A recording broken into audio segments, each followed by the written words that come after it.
आज ऑफिस में बहुत लेट हो गया था। आते आते रात होने लगी। हमेशा तो जल्दी आ जाता हूँ, ना जाने आज क्यों काम ज्यादा बढ़ गया था। ऑफिस से निकलते ही पार्किंग में खड़ी गाड़ी निकाली और गाड़ी स्टार्ट कर दी। ये मिस्टर सौरभ है, जो बैंक मैनेजर हैं और बहुत ही हंसमुख दिलचस्प आदमी है। अभी तक ये कुंवारे हैं। ये थोड़े जज्बाती भी हैं, ले देकर अच्छे, सभ्य और सुलझे इंसान हैं। आज मौसम सुहाना हो रहा था। रात को हवाएं ठंडी चल रही थी, शायद बरसात होने वाली थी। आगे जाकर बरसात शुरू भी हो गई और बहुत तेजी से बरसात शुरू हो गई। सौरभ गाड़ी चलाता जा रहा था। सोचा जल्दी से घर पहुंच जाऊं, नहीं तो माँ और छुटकी परेशान हो जाएंगी कि मैं कहाँ रह गया। इतनी देर में अचानक बीच रास्ते में ही सौरभ की गाड़ी बंद हो गई। वो बहुत परेशान हो गया। इतनी बरसात, अब घर कैसे पहुंचेगा। साथ ही रोड पर कुछ गाड़ी वगैरह दिखाई भी नहीं दे रहा था। उसे समझ में ही नहीं आ रहा था कि वो क्या करे। उसने कई बार कोशिश की गाड़ी स्टार्ट करने की, पर हार कर वो एक तरफ बैठ गया। वो कार से निकलकर कई बार इंजन चेक किया, पर उसे कुछ समझ में ही नहीं आया। तो गाड़ी का दरवाजा खोला और मदद के लिए इधर उधर देखने लगा। लेकिन इस सुनसान रास्ते पर, और वो भी इतनी तेज बारिश में, उसे कोई मददगार इंसान तो क्या, वहाँ तो कोई जानवर भी नजर नहीं आया। मैं अपने आप में सोचता रहा, क्या करूँ। उसका माथा भी ठनक रहा था और माँ की चिंता भी थी कि गुस्से में माँ उसके कारण परेशान हो रही होंगी। उसे कुछ समझ में नहीं आ रहा था। फोन भी करना चाहा तो फोन डेड हो गया था।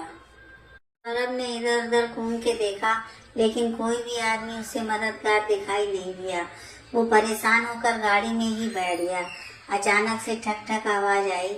उसने देखा तो कोई गाड़ी के पास खड़ा था।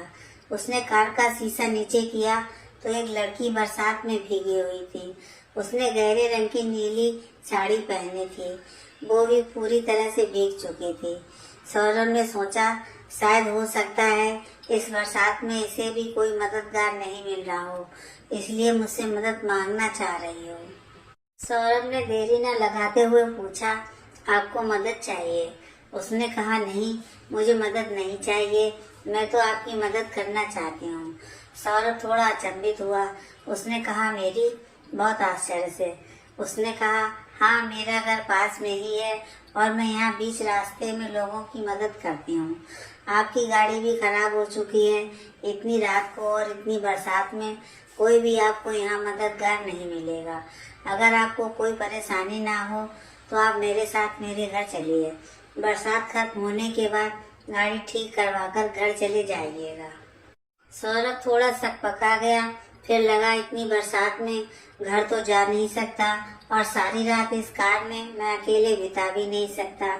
थोड़ा डर भी लग रहा था इस सुनसान रास्ते पर।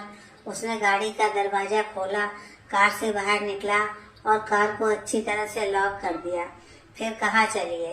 अभी तक सौरभ ने उसे ठीक से देखा नहीं था।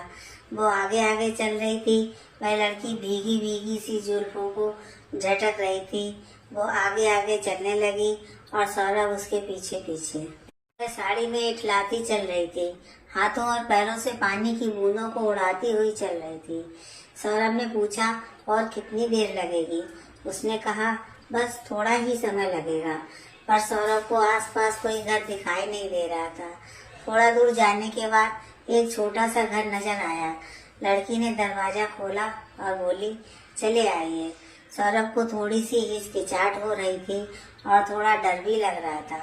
ऐसे अनजान किसी लड़की के साथ अचानक से कैसे जाऊं घर के अंदर? कहीं ये फिल्मों की तरह भूतिया लड़की तो नहीं? मन में हजारों सवाल उमड़ रहे थे। उसने दरवाजा खोला और कहा, अंदर आ जाइए। सौरभ जैसे तैसे डर के मारे अंदर जाने की कोशिश करते हुए कदम बढ़ाने लगा। घर में प्रवेश करते ही उसने चारों तरफ देखा। सोचा, कहीं डाकू छुपे हों और मुझे लूट कर मार दिया तो। मेरे पास तो एटीएम कार्ड भी है, मोबाइल भी है और लॉकर की चाबी भी है। फिर मेरी माँ और बहन का क्या होगा? मन में ना जाने कैसी कैसी बातें आने लगी। मेरी माँ और बहन को मेरी हत्या का पता भी नहीं चल पाएगा। वो कई तरह के काल्पनिक बातों में खोता जा रहा था। अचानक उस लड़की ने कहा, आप यहाँ सोफे पर बैठ जाइए, मैं आपके लिए कुछ कपड़े ला देती हूँ। आप पूरी तरह भीग गए हैं, फिर आप चेंज कर लीजिएगा। सौरभ उस लड़की को गौर से देखते ही रह गया। वो लड़की फिर वापस आई और आकर कपड़े सौरभ के हाथों में देकर कहा, वहाँ बगल में रूम है, आप उसमें चेंज कर लीजिएगा। सौरभ सोचा, कहीं यहाँ सीसीटीवी कैमरा तो नहीं है, कहीं ये मेरा वीडियो बनाकर वायरल तो नहीं कर देगी, मुझे मारकर या मेरी हत्या करके कहीं ये मेरे परिवार वाले से पैसे तो नहीं मांगेगी। मन में उसके बहुत तरह की बातें चल रही थी, पर क्या करता, कपड़े भीगने के कारण उसे थोड़ी ठंड लग रही थी। उसने चारों तरफ देखा, अरे यहाँ कहीं सीसीटीवी कैमरा नहीं है। फिर कपड़े बदल कर बाहर आया। कपड़े तो मानो लग रहे थे कोई मोटे ताजे आदमी के हों। वह बाहर आकर चुपचाप सोफे पर बैठ गया। थोड़ी देर बाद वो लड़की आई और एक कप चाय का प्याला हाथ में थमाते हुए बोली, आपको सर्दी लग रही होगी, ये अदरक और तुलसी वाली चाय पी लीजिए। सौरभ उसको देखता रहा था। बहुत ही मासूम प्यारी सी लग रही थी।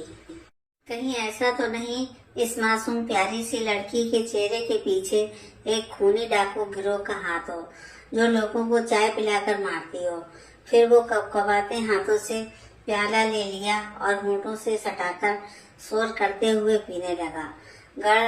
डर के कांपने की वजह से उसके प्याले में गड़ की आवाज आ रही थी, जैसे अभी छूटकर नीचे जमीन पर गिरने वाला हो। वो बोली, आप घबराइए नहीं, आप चाय आराम से पीजिए। और वो वापस चले गए। सौरभ का तो डर से हालत ही खराब था। इतने प्यार से चाय पिला रही है, कहीं चाय में जहर तो नहीं मिला हुआ है। उसकी चाय खत्म हो चुकी थी। खाली प्याला मेज पर रखने के बाद सोचने लगा, जहर का असर अब धीरे धीरे होगा। वो गला पकड़ कर बैठ गया। पता नहीं मेरे मरने की खबर मेरी माँ और बहन को मिलेगी भी या नहीं। अब तो सांसें रुकने ही वाली हैं। मैं घड़ी की सुइयों को देख रहा था। करीब 15 मिनट हो गए। जहर ने अपना काम करना शुरू कर दिया होगा, लेकिन आधा घंटा हो गया, बहुत देर हो चुकी है, कोई असर नहीं दिखाया, कुछ हुआ ही नहीं। उसने अपना हाथ गले पर से हटा लिया। अच्छा हो सकता है चाय में जहर नहीं हो, इसके आदमी मुझे गला दबाकर या पेट में चाकू मार कर मार देंगे। फिर वो डरते हुए चारों तरफ अपनी नजर दौड़ाने लगा कि आखिर वो भूतनी लड़की गई तो कहाँ गई, गायब कैसे हो गई। वो दूसरे कमरे में झांक रहा था। वो चारों तरफ कहीं नजर नहीं आ रही थी। फिर आगे बढ़ा तो एक कमरे का दरवाजा खुला था। बालकनी से ठंडी ठंडी हवा आ रही थी। उसने कमरे में झांका तो देखा वो लड़की वहीं खड़ी थी। जब उस लड़की को किसी के आने की आहट लगी तो वो पीछे मुड़कर बोली, अरे आप यहाँ, आपकी चाय खत्म हो गई, कैसी बनी थी चाय? सौरभ ने कहा, बहुत अच्छी बनी थी, मैं तो आपको सारे घर में ढूंढ रहा था, पर आप कहीं दिखाई नहीं दी। वो बोलते हुए अपने आप को दरवाजे पर ही रोक लिया। वो लड़की बोली, आप घबराइए नहीं, कमरे के अंदर आ जाइए। सौरभ के कदम लड़खड़ा रहे थे तो मुस्कुराते हुए वो लड़की बोली, घबराइए नहीं, मैं कोई भूतनी या लुटेरी लड़की नहीं हूँ। आप जैसा समझ रहे हैं मैं वैसी भी नहीं हूँ। वो अचंभित होकर उसकी तरफ देखने लगा। माफ करिएगा, मैंने आपको गलत समझा। अरे नहीं नहीं, आप माफी मत मांगिए, यहाँ सब मुझे चुड़ैल या भूतनी ही समझते हैं। और हंसते हुए कहा। सौरभ ने अपना हाथ आगे बढ़ाया और कहा, मेरा नाम सौरभ कुमार है, और आपका? उसने बिना हाथ बढ़ाए ही कहा, मेरा नाम संध्या है। बहुत ही अच्छा नाम है आपका। आप यहाँ अकेली रहती हैं, आपको डर नहीं लगता? शहर से इतनी दूर सुनसान जगह पर। संध्या की हंसी निकल गई और वो हंसते हुए बोली, किसी से डर नहीं लगता भूतनी को।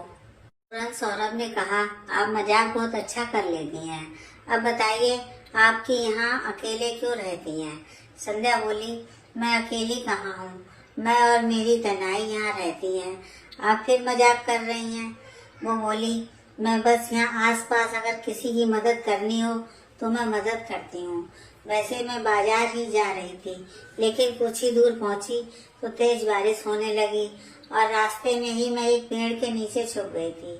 तभी मैंने आपकी गाड़ी देखी और आपको बहुत परेशान होते हुए देखा, इसलिए मैंने आपकी मदद की है। सौरभ ने लंबी सांस लेते हुए कहा, और मैं इतनी देर से आपको भूतनी समझ रहा था। वैसे धन्यवाद आपका जो आपने मेरी मदद की, वरना इस बरसात में या तो मुझे अपनी बंद गाड़ी में ही रात बितानी पड़ती या फिर बरसात में भीगते हुए घर जाना पड़ता। संध्या बोली, धन्यवाद की कोई जरूरत नहीं, मैं तो बस यहाँ सबकी मदद करती हूँ। उसने मुस्कुराते हुए कहा, कोई तो वजह होगी जो आप यहाँ अकेले रह रही हैं। हाँ, उसने इधर उधर देखते हुए कहा, हाँ, बहुत लंबी दास्तान है इसके पीछे। लेकिन आप क्या करेंगे जानकर? क्या आप प्रेस में काम करते हैं? मुझ पर कहानियाँ लिखनी है? अरे नहीं, आप बताकर तो देखिए, हो सकता है मैं आपकी कुछ मदद कर दूं। वैसे भी मैं एक अजनबी हूँ और आपसे दोबारा मिल भी पाऊंगा या नहीं, तो आपके बारे में जानने की इच्छा है, वरना मेरे दिमाग में भी यही बात हमेशा आती रहेगी और सवालों के उधेड़-बुन में मैं फंसा ही रह जाऊंगा। मैं जानना चाहता हूँ कि इतनी मददगार लड़की की आखिर अकेले रहने के पीछे की क्या कहानी है। ठीक है, उसने कहा, मेरी कहानी बचपन से ही शुरू हो गई थी, जब मैं 10 साल की थी। आज भी याद है मुझे, हम सब खुशी खुशी गांव में रहते थे। मेरे 2 भाई और 2 बहन भी थे। हम ज्यादा पैसे वाले नहीं थे, पर माँ बाबूजी काम करते थे, जिससे हमारा गुजर बसर हो जाता था। माँ दूसरों के घरों में काम करती थी और बाबा मेरे खेत पर काम करते थे। मैं बड़ी थी और मुझसे सब भाई बहन छोटे थे। बचपन में हंसी खुशी हमारा दिन गुजर रहा था।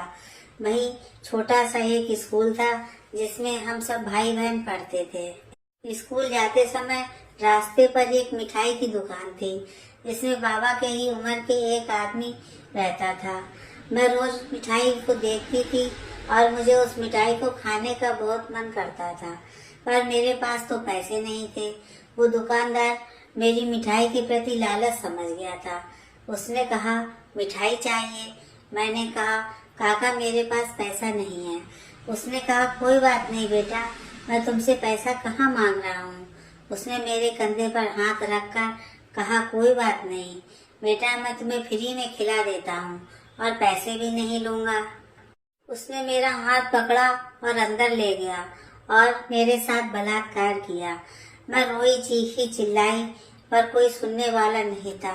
बाद में उसने मुझे बाहर छोड़ दिया और कहा, किसी को नहीं बताने के लिए, निकलवा दूंगा नहीं तो तुम्हें तुम्हारे माँ बाबूजी को गांव से। मैं डर गई थी। घर में आने के बाद मैं चुप रहने लगी थी। खाना भी छोड़ दिया, पढ़ाई लिखाई भी छोड़ दी। मैं स्कूल भी नहीं जाती थी और न ही अपनी सहेलियों के साथ खेलने जाती थी। एक दिन अचानक माँ ने पूछा, बेटा क्या बात है, आजकल गुमसुम रहती हो, कोई बात है तो बताओ। मैंने रोते हुए कहा, उसने ना गलत काम किया है मेरे साथ। उसने? किसने? कौन बेटा? माँ ने बहुत प्यार से पूछा। बताओ कौन है? दुकान वाले ने, मैंने कहा। माँ एकदम से गुस्सा होकर बोली, क्या जरूरत थी वहाँ जाने की, वो पैसे वाले हैं, हम कुछ भी बोलेंगे हमारी बात कौन मानेगा। तू ना तेरे बाबा से कुछ मत कहना, वरना गुस्सा करेंगे वो। मैं डर के मारे चुप हो गई। समाज में लड़कियों को कितना कुछ सहन करना पड़ता है और अगर कोई कुछ गलत करता है तो बता भी नहीं सकते। न जाने कैसा और कौन सा अन्याय है। मेरे छोटे से मन में बहुत सारे सवाल थे। मेरा बचपन जैसे गलत इंसानों के बीच चला गया। मैं जिंदा लाश की तरह घूमती रहती थी, पर मेरी माँ से मेरी खामोशी और मेरी तकलीफ नहीं देखी गई। कुछ दिनों बाद मेरा हाथ पकड़ा और मुझे बाबा के पास ले गई और उनको सब कुछ बता दिया। बाबा को ये सब बात सुनकर मानो पैरों के नीचे से जमीन खिसक गई। ऐसा महसूस होने लगा उन दोनों के बीच बहुत लड़ाई हुई मुझे लेकर कि तुम बच्चों का ध्यान नहीं रखती हो, मैं कहाँ तक सब कुछ देखूंगा। माँ ने मेरा हाथ पकड़ा और दुकान वाले के पास ले गई और कहा, तुझे शर्म नहीं आती? तेरी बेटी जैसी है और तेरी बेटी की उम्र की है। और गुस्से से सारी बातें उसे बोले जा रही थी और वो सुनता रहा। एकदम से सामने से आकर खड़ा होकर बोला, अरे गांव वालों सुनो सुनो और आकर देखो कैसे कैसे इल्जाम लगा रही है ये मुझ पर। सारे गांव वाले वहां आकर इकट्ठा हो गए। वो दुकान वाला चिल्लाकर बोला, मेरी बेटी जैसी उम्र की लड़की के साथ ये सब करूंगा? देखो भैया, हम पैसे वाले हैं तो लोग क्या क्या दोष हम पर लगा देते हैं। सारे गांव वाले दुकान वाले के पक्ष में बोलने लगे। हाँ, मैं सही बात बोल रही हूँ। मेरी माँ मेरे ही हित के लिए बोले जा रही थी, पर वो एकदम से अकेली हो गई थी। उसका साथ किसी ने भी नहीं दिया। तभी बाबा भागे दौड़े आए और माँ का हाथ पकड़कर चुप करवाया। साथ ही गांव वालों के सामने हाथ जोड़कर माफी मांगने लगे। ये पागल हो गई है। बाबा ने माफी मांगी। जैसे तैसे करके बाबा ने बात संभाली। माँ और मुझे वापस घर में ले आए, पर मेरी वजह से माँ और बाबा बहुत दुखी रहने लगे। इसी तरह कुछ दिन चलता रहा। कुछ दिनों के बाद बाबा माँ को आकर बोले कि मैं एक लड़का देख कर आया हूँ, उसका परिवार भी ठीक है और वो लोग दहेज भी नहीं लेंगे। मैं इसका रिश्ता पक्का करके आया हूँ। माँ ने घुमाते हुए कहा कि बिना दान दहेज के वो हमारी बेटी से शादी करेगा, जरूर कोई उसमें कमी होगी। तो बाबा ने कहा, तो तुम्हारी बेटी में कौन सी कमी नहीं? मेरी बेटी में कोई कमी नहीं। कमी उस धोखेबाज इंसान में है जिसने मेरी बेटी पर बुरी नजर डाली थी। जो भी हुआ है अब चुपचाप रहना है। मैं शादी पक्का कर चुका हूँ, तो बस इसके आगे और कुछ नहीं। तो सच सच बता ही दो कि आखिर उस लड़के में क्या कमी है? लड़के में कोई कमी नहीं है, बस उसके 2 छोटे छोटे बच्चे हैं और कुछ ही दिन पहले उसकी पत्नी का देहांत हो गया है। बच्चों की देख रेख के लिए उसे पत्नी की जरूरत है। काहे कोई दाई नौकर उसके बच्चों को नहीं संभाल सकती है? घर में और कोई नहीं है उसके बच्चों को संभालने के लिए? मैं कुछ नहीं जानता हूँ, बाबा ने मुंह घुमाते हुए कहा। सुनो ना संध्या के बाबूजी, थोड़ी दिमाग से सोचो। अभी हमारी बेटी बहुत छोटी है, अभी उसे पढ़ने दो। ऐसे किसी भी लड़के के साथ अपनी बेटी का विवाह कैसे कर सकते हैं? खुद ही सोचो।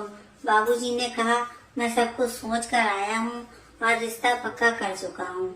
अब कुछ दिन बाद अच्छा मुहूर्त देख करके शादी का दिन निकाल करके इसकी शादी कर दिया जाएगा। माँ रोती रही, पर पिताजी ने मेरी माँ की एक भी बात नहीं सुनी। उसके दिल पर माँ की बातों का कोई प्रभाव ही नहीं पड़ा। कुछ दिनों बाद मेरी शादी कर दी गई उस इंसान से जिसे मैं न जानती थी न पहचानती थी। मैं नाबालिग थी। उस समय मैं केवल 14 बरस की थी।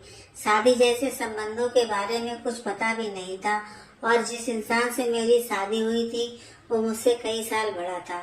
उसके दोनों बच्चे मुझसे 2-4 साल ही छोटे थे और उसने मुझसे शादी कर ली। शादी के बाद मैं वहाँ किसी को न जानती थी न पहचानती थी। मैं केवल एक दासी की तरह वहाँ पड़ी थी, नौकरानी की तरह काम करती थी। मुझ पर किसी का ध्यान भी नहीं जाता था, जैसे कि मैं घर में कोई बेकार सामान हूँ। और रात को शराब के नशे में मेरे पिता जैसी उम्र का वह इंसान मेरी आत्मा को रौंदता रहता था और हर रात वह मेरी आत्मा को छन्नी कर देता था। अभी शादी के 2-3 महीने ही बीते थे कि मेरे पति का ज्यादा शराब पीने से लीवर खराब हो गया और उनकी अचानक मौत हो गई। ससुराल वाले ने मुझ पर अपशकुनी का आरोप लगा दिया। मुझ पर कई तरह के लांछन लगाने लगे। लोग मुझे अपशकुनी कहने लगे। घर के साथ साथ समाज के लोगों ने भी यही कहना शुरू कर दिया। घर में कदम रखते ही अपने पति को खा गई। मैं सबकी सुनती रही क्योंकि मैं तो बस पत्थर की गुड़िया बन गई थी जिसमें न जान थी न ही कोई भावना थी। मेरी आंखों के आंसू भी अब सूख चुके थे। पति की मौत के बाद वहाँ ससुर, जेठ, देवर, पड़ोसी सब मुझे गलत नजरों से देखने लगे। कोई न कोई हर रात मेरी इज्जत उतारता रहा और मुझे केवल चुप करवा दिया जाता था, धमकियां देकर कि तुम्हारे माँ बाप को गांव से निकलवा दूंगा या तुम पर झूठा आरोप लगा दूंगा या तुम्हें बदचलन साबित करवा दूंगा। बात तो उस दिन हो गई जब खेलते खेलते मेरे पति के एक बच्चे को चोट लगी और मैं वहीं खड़ी थी। वह गंभीर हो गया। मैंने उसे गोद में उठा लिया, परंतु सारा दोष मेरे ऊपर मढ़ दिया गया। बात तो इतनी आगे तक पहुंच गई कि लोगों ने मुझे डायन बोलना भी शुरू कर दिया।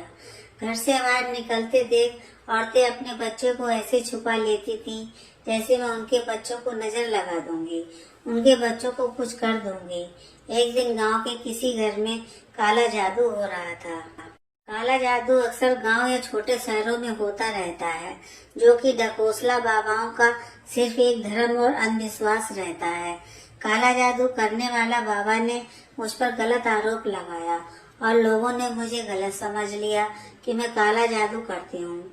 डायन तो पहले से ही वो मुझे समझते थे। अब गांव में जो कुछ भी खराब घटना हो रहा है वो सब मैं ही कर रही हूँ, क्योंकि मैं जहाँ जाती थी वहाँ कुछ घटना घट ही जाता था। अगर मुझे कोई देख लेता था, उसके बाद उसका काम बिगड़ जाता था तो वो मुझे दोष देता था। कोई सुबह उठकर मेरा चेहरा नहीं देखता था, मुझे देखते ही राम राम कह देता था। मेरे ससुराल वालों ने भी यह बोलना शुरू कर दिया। उन्होंने मुझे बीच चौपाल पर रस्सी से बांध दिया और मुझे जिंदा जलाने की कोशिश करने लगे। पर किसी ने वहां आकर कहा कि अगर इसे जला दोगे तो ये मरने के बाद हमारे गांव में ही भूत बनकर घूमती रहेगी और इससे गांव वालों को बहुत परेशानी होगी। इसके कारण गांव में भूकंप आने लगेगा, गांव में सूखा पड़ जाएगा, बाढ़ आ जाएगी। इसलिए इसे जलाने से अच्छा है इसका सिर मुड़वाकर इसके मुंह पर कालिक पोत कर गाँव से निकलवा दिया जाए, ताकि ये जहाँ जाए तो जाए, मरे तो मरे। फिर क्या था, गांव वालों ने ऐसा ही किया। मेरा सिर मुड़वा दिया गया, मुंह पर कालिक पोत दिया गया और मुझे जूतों का माला पहनाकर डायन का लेबल लगाकर गांव से धक्के मारकर बाहर निकाल दिया गया। मैं रोती रही पर किसी ने मेरी आवाज नहीं सुनी। यहाँ तक कि गांव की कोई औरत भी आकर मुझे नहीं बचाई। मैं बहुत बोली, गिड़गिड़ाई, पर कुछ नहीं किया उन लोगों ने, कुछ सुना ही नहीं। मैं 18 साल की भी नहीं थी, मुझे इतना कुछ सहन करना पड़ा। यहाँ तक कि मेरे माता पिता ने भी शादी के बाद मेरी कभी खैरियत तक नहीं पूछने आए। मैं कहाँ थी, कैसी थी, जिंदा हूँ या नहीं, मर गई या नहीं, माँ बाप ने मुझसे कभी नहीं पूछा। मैं माँ बाप के पास भी किस मुंह से जाती। बस जैसे तैसे करके बहुत मेहनत करके ये छोटा सा मकान बना लिया। 2-3 साल से यही रह रही हूँ और जरूरतमंद लोगों की मदद करती हूँ। पर यहाँ आसपास के लोग मुझे भूतनी समझते हैं, क्योंकि मैं अकेली रहती हूँ, सुनसान इलाके में रहती हूँ। यह कहानी थी मेरी, शायद छोटी थी पर मेरे लिए बहुत दर्दनाक थी। बोलते बोलते वो आसमान देखने लगी। संध्या की सारी बातें सुनने के बाद सौरभ गुस्से से बोला, ऐसे लोगों को तो बीच चौराहे पर गोली से मार देना चाहिए। ये समाज में रहने लायक हैं, समाज पर बहुत बड़ा कलंक है ऐसे लोग। तुमने आज तक इन लोगों के खिलाफ कुछ किया क्यों नहीं? संध्या उसकी तरफ मासूमियत से देखते हुए बोली, रहने दीजिए, छोड़िए इन सब बातों को, शायद ये मेरी किस्मत में ही लिखा था। किस्मत वगैरह कुछ नहीं होता है, बुरे लोगों के साथ हमेशा बुरा ही करना चाहिए। चलिए, पहले जो हुआ सो हुआ, अब तो आपकी किस्मत बदल सकती है। आपको अब आगे बढ़ना चाहिए। पुलिस और एनजीओ की मदद से इन लोगों को सजा दिलानी चाहिए। कौन सुनेगा मेरी बात? ये सब बहुत पहले की थी। क्या सबूत है मेरे पास इन सब बातों का? और फिर कीचड़ में पत्थर मारने से छींटे मुझ पर भी पड़ेंगे। जिन्हें आज नहीं मालूम है उन्हें भी मालूम हो जाएगा। ये समाज आपका सड़कों पर चलना मुश्किल कर देगा। ये सब बातें पढ़ने में और सुनने में अच्छा लगता है। सौरभ बोला, तुम मानती हो किस्मत तुम्हारी अच्छी नहीं थी, पर उस समय तो तुम नाबालिग थी, तुम्हें अच्छे बुरे की पहचान नहीं थी। समाज का अत्याचार है जो औरतों को सहना पड़ता है। तुम तो बहुत कुछ कह चुकी हो। बहुत सी औरतें तो इसके बाद आत्महत्या कर लेती हैं, कई मानसिक रूप से पीड़ित हो जाती हैं, पर इसकी रोकथाम खुद करनी होगी। और फिर तुम्हारी उम्र ही कितनी है? अभी तो तुम मात्र 18 या 19 साल की हो। अभी तो तुम्हें समझने की शक्ति आई है। तुम अबला नहीं हो, खुद की रक्षा करना सीखो। मैं तुम्हें नहीं जानता, पर आज तुम्हारी कहानी सुनकर मुझे ये मालूम हुआ कि तुमने जिंदगी से हार मान ली है और तभी तुम इस सुनसान इलाके में छुप कर रहती हो। तुम चाहो तो फिर से पढ़ाई लिखाई करके आगे बढ़ सकती हो और अपने साथ हुए अत्याचार को रोक सकती हो, ताकि तुम्हारी तरह कोई दूसरी संध्या न बन सके। पर मैं नहीं कर सकती। तुम क्यों नहीं कर सकती? और संध्या की आंखों में आंसू आ गए, क्योंकि कई बार हमें समाज के साथ चलना पड़ता है। माँ बाबा भी समाज के पीछे भागे और मेरी जिंदगी खराब कर दी। मानो संध्या के अंदर दर्द का सैलाब उठ गया था। उसकी आवाज उसका साथ नहीं दे रही थी। उसकी आवाज गले में ही अटक रही हो।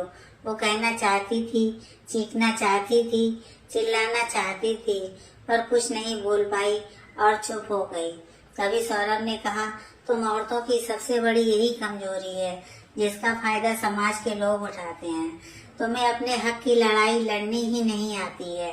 समाज के डर से तुम लोग हर वक्त दबी रहती हो और खुद को अबला नारी साबित कर देती हो। तुम्हें आगे बढ़ना चाहिए, अपनी हक की लड़ाई लड़नी चाहिए। संध्या उसकी तरफ मुस्कुराकर बोली, आप पुरुष हैं और ये समाज पुरुष प्रधान है।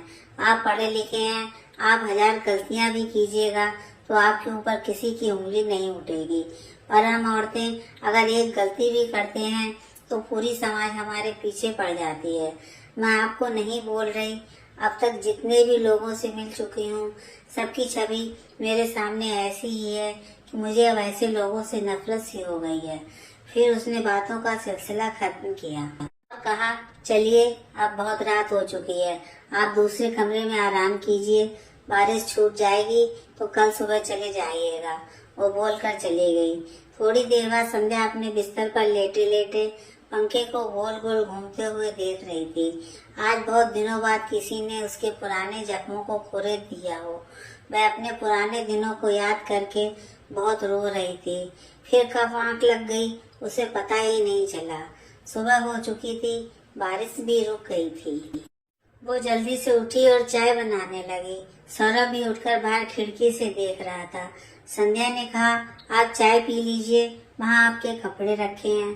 सौरभ चाय पीकर तैयार हो गया। उसके बाद जाने के समय बोला, मैं तुम्हें संध्या कहकर बुला सकता हूँ ना? वह बोली, जी हाँ, आप बुला क्यों नहीं सकते? तो ठीक है संध्या, मैं जा रहा हूँ, लेकिन तुमसे एक बार फिर कहूँगा कि इस तरह गुमनामी की जिंदगी जीने से अच्छा है अपने इस जीवन को किसी काम में लगाओ, तभी तुम उन जख्मों से बाहर निकल पाओगी। संध्या बोली, तो आप ही बताइए कि मैं क्या करूं? अगर मेरी कहना मानो तो तुम्हें 3-4 NGO का नंबर देता हूं, तुम उनसे मिलो, शायद वह लोग तुम्हारी कुछ मदद करें, फिर तुम्हें अपने पैरों पर खड़ा होने का मौका भी मिलेगा। जिंदगी बहुत लंबी है, यूं अकेले घुट घुट कर जीने से नहीं कटेगी। और तुम तो बहुत समझदार हो, क्या तुम्हारे पास कोई फोन है या कोई नंबर जिससे मैं तुम्हें कांटेक्ट कर सकूं? संध्या ने सिर हिलाते हुए बोली, मुझे कभी फोन की जरूरत ही नहीं पड़ी, क्योंकि मेरी खबर पूछने वाला कोई है ही नहीं। मैं मोबाइल किस लिए रखूंगी? सौरभ अपना सिर नीचे झुकाकर बोला, अच्छा कोई बात नहीं, मैं तुम्हें अपना नंबर देता हूँ। अगर कभी लगे कि तुम्हें मुझसे बात करनी है तो मेरे नंबर पर बात करना। सौरभ अपना विजिटिंग कार्ड संध्या को देते हुए कहा, इसमें मेरा नाम, मेरा नंबर लिखा हुआ है। संध्या बोली, आप घबराइए नहीं, मैं बचपन में 4th क्लास तक पढ़ी हूँ, इसलिए इतना पढ़ सकती हूँ। फिर सौरभ चला गया। उसे अपनी गाड़ी भी गैरेज में देनी थी। घर जाने के बाद भी सौरभ को चैन नहीं मिला। उसका बार बार ध्यान संध्या के ऊपर हुए जुल्मों पर था। वो उसके बारे में सोचता रह गया। फिर माँ और बहन को उसके बारे में बताया। सबकी आंखें नम हो गईं। कैसे कैसे सोच के लोग होते हैं। औरत को लोग अपना हुकूमत समझते हैं, जो मन में आए वही करते हैं, फिर उसे डायन बता देते हैं, और वो जितना दर्द सहन करती है उसके ऊपर से नमक छिड़क देते हैं पुरुष। जिंदगी भर वह संघर्ष करती रहती है, और संघर्ष के बदले औरतों को क्या मिलता है? बस ताने और अपशब्द। चाहे समाज कितना भी पढ़ा लिखा हो जाए, पर कहीं न कहीं औरतों के लिए उसके दिमाग में छोटी सोच होती ही है। दहेज हो, घरेलू हिंसा हो, रेप हो या छेड़छाड़ जैसे गलत कामों को खुद पहल करता है, और अगर कोई रोकने की कोशिश करता है तो उसकी आवाज हमेशा के लिए दबा दिया जाता है। सौरभ सबसे पहले 3-4 जगह NGO से मिला, संध्या की बीती हुई जिंदगी के बारे में बताया और उनसे मदद मांगी।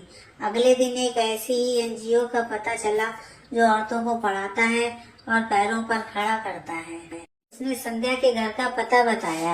एनजीओ की कुछ महिलाएं वहां गई और संध्या से मिली, उससे बात की और उसकी कहानियां सुनी। फिर वो लोग उसे अपने साथ अपने संस्थान में ले गए, जहां संध्या निडर होकर कुछ कुछ काम सीखने लगी और थोड़ी थोड़ी पढ़ाई भी करने लगी। इस तरह 6 महीने बीत चुके थे। सौरभ हमेशा संध्या के बारे में एनजीओ से फोन करके पूछता रहता था। कभी कभी वह उससे दूर से देखकर भी चला जाता था। एक दिन अचानक रास्ते में संध्या कुछ सामान लेकर जा रही थी, तो सौरभ गाड़ी लेकर उसके पास पहुंच गया। जब अचानक सौरभ को देखा तो वह चौंक गई। सौरभ ने मजाक करते हुए कहा कि ये इस तरह से अपने चेहरे को छुपाकर आप क्या किसका कत्ल करके आ रही हैं? वह मुस्कुराते हुए बोली, मैं बस यूं ही जा रही थी कि शायद कोई मुझे पहचान न सके, पर आपने तो पहचान ही लिया। अभी भी आपके मन में ये डर है? अरे अब तो आप अपने पैरों पर खड़ी हो गई हैं, फिर आपको किस बात का डर है? ऐसी बात नहीं है, पर आप यहाँ आपने तो कभी फोन भी नहीं किया। मैं अपना फोन नंबर भी आपके पास छोड़ कर आया था, लेकिन आपने कभी मेरा हालचाल नहीं पूछा, तो मैं खुद ही आपसे मिलना चला आया। मैं मुस्कुराते हुए बोली, आप जहाँ भी रहेंगे अच्छे से ही रहेंगे। आपका तो मुझ पर बहुत बड़ा एहसान है, जो आपने मुझे ये जिंदगी दी है, जिससे मैं अभी बहुत कुछ सीख रही हूँ। सौरभ बोला, अच्छा छोड़िए, चलिए बैठिए, आपको मैं एक जगह ले चलता हूँ। वो बोली, कहाँ? वैसे आपको मुझ पर विश्वास तो है ना? आपके अलावा मुझे किसी पर विश्वास नहीं है। मैं संध्या को ले करके चला गया। वह रास्ते में पूछी, आप कहाँ ले जा रहे हैं? पहले आप ध्यान से देखिए तो फिर सोचिए कहाँ जा रहे हैं। संध्या को यह रास्ता जाना पहचाना सा लग रहा था। सौरभ संध्या को उसी गांव लेकर जा रहा था। संध्या गाड़ी से उतरते ही भावुक हो गई। उसकी आंखों से आंसू छलकने लगे। वह धीरे धीरे अपने पैरों को आगे बढ़ा रही थी।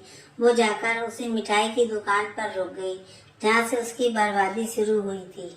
वहाँ पुलिस फोर्स लगा हुआ था और पुलिस डंडे से उस मिठाई वाले को मार रही थी कि मिलावट करता है, 2 नंबर का माल बेचता है, चल तुझे जिंदगी भर हवालात में रखूंगा, तुझे उम्र कैद की सजा हो जाएगी, तेरे ऊपर 50,000 का जुर्माना भी लगेगा।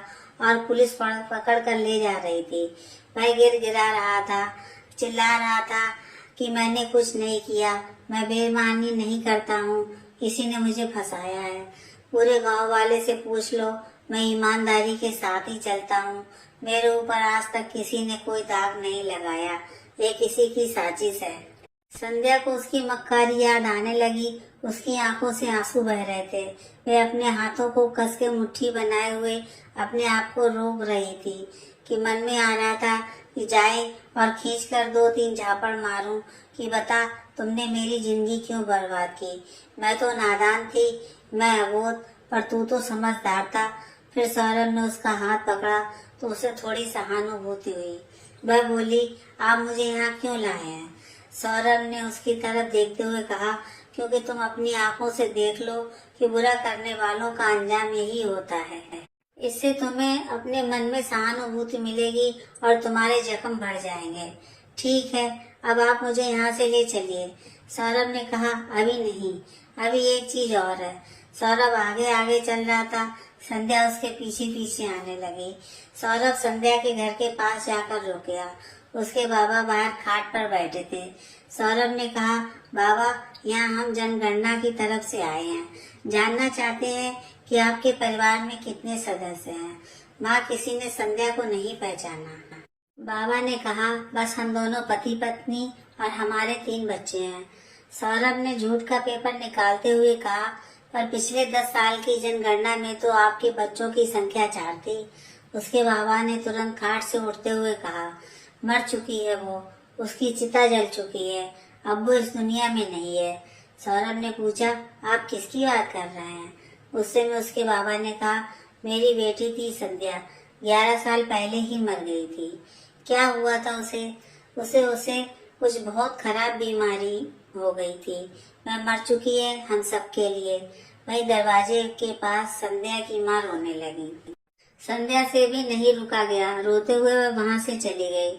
सौरभ उसको देखते हुए बोला, क्या हुआ, वह बोली, आप मुझे और कितनी तकलीफ देंगे। मैं जानती हूँ मेरे माँ बाप मुझे भूल चुके हैं, वह नहीं चाहते हैं कि मैं जिंदा रहूं। यही सब आपको मैं दिखाने के लिए लाया था कि जो लोग आपको भूल चुके हैं और आपको मरा हुआ मानते हैं, आप उन्हें भूलकर अपनी जिंदगी में आगे बढ़े। संध्या को सौरभ की बात समझ में आ गई। चलिए, अब एक नई जिंदगी आपका इंतजार कर रही है। क्या मतलब? पहले आप चलिए तो। सौरभ संध्या को अपने साथ अपने घर ले गया। उसने कहा, आप अंदर आइए, ये आपका घर है। अरे आप आइए तो। संध्या को बहुत अच्छा लगा उसका घर। तभी घर के अंदर से सौरभ की माँ और बहन आई। संध्या ने उनका हाथ जोड़कर उन्हें नमस्ते किया। सबके चेहरे पर बहुत खुशी थी। शायद संध्या भी अपने लिए ऐसा ही छोटा सा परिवार के सपने देख रही थी। उसे लगता था मेरा भी ऐसा ही छोटा सा परिवार होता, पर किस्मत ने उसे कहां से कहां पहुंचा दिया। मैं यही सोच रही थी कि एक औरत सिर्फ मान सम्मान की भूखी होती है, उसे पैसों से कोई लगाव नहीं होता। अगर अपने उसकी इज्जत मान सम्मान करते हैं तो वह अपना सारा जीवन अपने परिवार की सेवा में लगा देती है। हर औरत मान सम्मान खुशी चाहती है, अपने पति से प्यार चाहती है। वह चाहती है कि उसका पति उससे बहुत प्यार दे, उसे समझे, उसे ढेर सारी खुशियाँ दे। जिस औरत को अपने पति का प्यार मिलता है वह औरत कभी दुखी नहीं होती है। शायद यह सपना मेरा सपना ही रह गया। उन लोगों को हंसता हुआ देखकर अचानक उसकी आंखों में आंसू आने लगे। सौरभ की माँ ने उसके पास बैठकर कहा, क्या हुआ बेटा, तुम्हें घर की याद आ गई? हम भी तो तुम्हारे अपने हैं, मुझे ही अपनी माँ मान लो। और देखो, ये तुम्हारी छोटी बहन के समान है। पर शायद आप मेरे बारे में नहीं जानती। मेरे बारे में जानने के बाद आप भी मुझसे नफरत करने लगेंगी। सौरभ की माँ ने उसके सिर पर हाथ रखते हुए कहा, मैं तुम्हारे बारे में बहुत पहले से जानती हूँ। जिस दिन सौरभ तुमसे मिलकर आया उसी दिन उसने हम सभी को तुम्हारे बारे में बता दिया।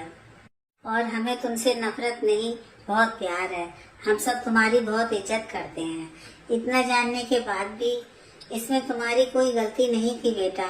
ये तो हमारे समाज में रहने वाले बुरे लोगों की बुरी सोच है। तुम इसे अपना घर समझो, हम सब तुम्हारा परिवार हैं। सौरभ ने संध्या की तरफ देखते हुए कहा, अब आपसे मैं एक बात पूछना चाहता हूँ, क्या आप इस परिवार को अपनाएंगी? संध्या आश्चर्य से खड़ी हो गई। बोली, सौरभ जी, आप मेरे अतीत के बारे में जानने के बाद भी ऐसा मजाक नहीं कीजिए मेरे साथ। मैं मजाक नहीं कर रहा हूँ, आपसे सच कह रहा हूँ। क्या आप मुझसे शादी कीजिएगा? क्या आपको मेरी माँ और बहन के साथ रहना पसंद है? क्या आप इस छोटे से घर को अपनाएंगी? संध्या बोली, जी आप क्या बोल रहे हैं? मैं सच कह रहा हूँ, मेरे घर वाले तैयार हैं आपको अपनी बहू बनाने के लिए। क्या आप मेरी माँ की बहू, मेरी बहन की भाभी और मेरी पत्नी बनना पसंद करेंगी? संध्या ने मुस्कुराते हुए माँ को गले से लगा लिया।